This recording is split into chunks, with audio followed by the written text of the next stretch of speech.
What's up guys, TJ here. I was able to get my hands on the new K2 Clicker X step-in bindings, picked them up from my local shop downtown, and today I want to share kind of like a first look overview style video with some detailed close-up shots of the bindings, the boots, and their components. Take a quick look at how these bindings work and give them a quick try here in the basement as well.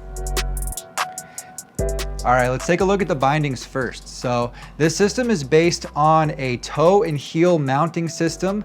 They're both on the base plate here. And the way this works is you're actually gonna step in with your toe first. That's gonna hook under the toe mounting point, and then you're gonna pressure down onto the heel. That's gonna lock it in, and then you're able to release it with this side lever here that'll unlock your heel, and then you can step right out of the binding. It's pretty quick, it's pretty simple, and it seems like it gets the job done just fine. You're also going to find an aluminum heel cup on this binding. It's really easy to adjust and make sure that it's set up properly for your boot size, and you're going to get the response that you want out of the high back here. And as I was setting these up, I can feel there's a mechanism in the screw that's going to prevent it from backing out as you're riding, which has been a problem with some bindings in the past. K2 built 3 degrees of canting into this binding. So if you look at the footbed here, you can see that the outside of your foot is lifted just a little bit higher than the inside of your foot. That's gonna put you in a more natural riding position and make things just a little bit easier on your knees. They also put a good bit of foam on this binding. So the whole footbed is gonna be all foam, as well as the bottom of the binding. That's there to help with vibrations when you're going over choppy or snow, or to help you deal with any kind of impact situation. Toolless adjustment for the forward lean is also built into these bindings. So there's 2 preset positions. Say you're doing some carving in the morning and you want a little bit more response out of the high back, you can increase the forward lean and then adjust it on the fly to a more neutral position if you're gonna do some park laps in the afternoon or whatever your preference is there.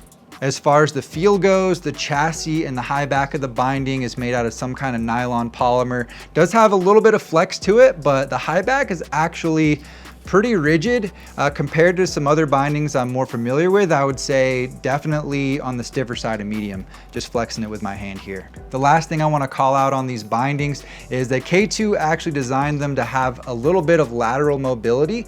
While they are really responsive feeling from heel to toe, from side to side, you do get a little bit of play. So maybe that'll help give these guys a bit of a more surfy feeling once you get to try them out on snow.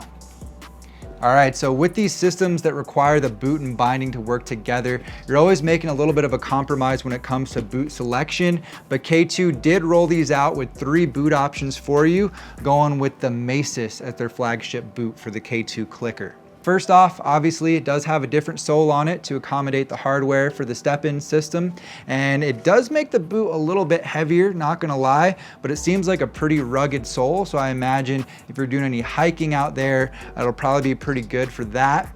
And as I was walking around, I also noticed that they built in some roll on the toe, which makes it a little bit more comfortable for walking.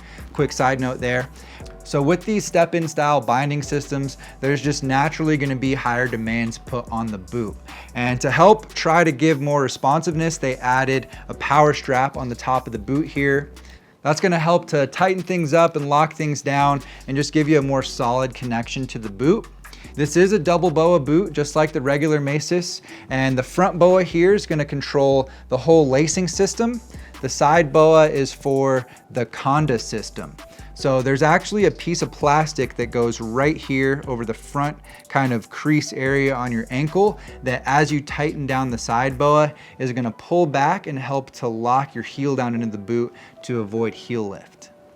It is a coiler boa system as well, so to an extent, it is gonna automatically tighten down, help manage the laces, and just make things a little bit more efficient as you're putting your boot on. Other than that, the Masis has an articulated cuff, which is gonna give you a more natural feeling flex out of the boot, endo construction for more durability and life, as well as an Intuition liner. So that's a high quality liner that is heat moldable and customizable to the shape of your foot. Pretty much everything you'd expect in the standard Masis, except it has the new sole and the power strap added to it. I did mount these up to a board just so I could see how they feel with what I can do here at home, and they felt pretty good. They feel solid, they're really easy to get in and out of, have a nice responsive feeling from heel to toe. Definitely notice that lateral mobility as well. You can get some rocking action from side to side going on. But really, you know, we got to get these out on snow to give you any kind of feedback performance-wise. But I just wanted to try them out and see how the mechanism worked more than anything else here at home.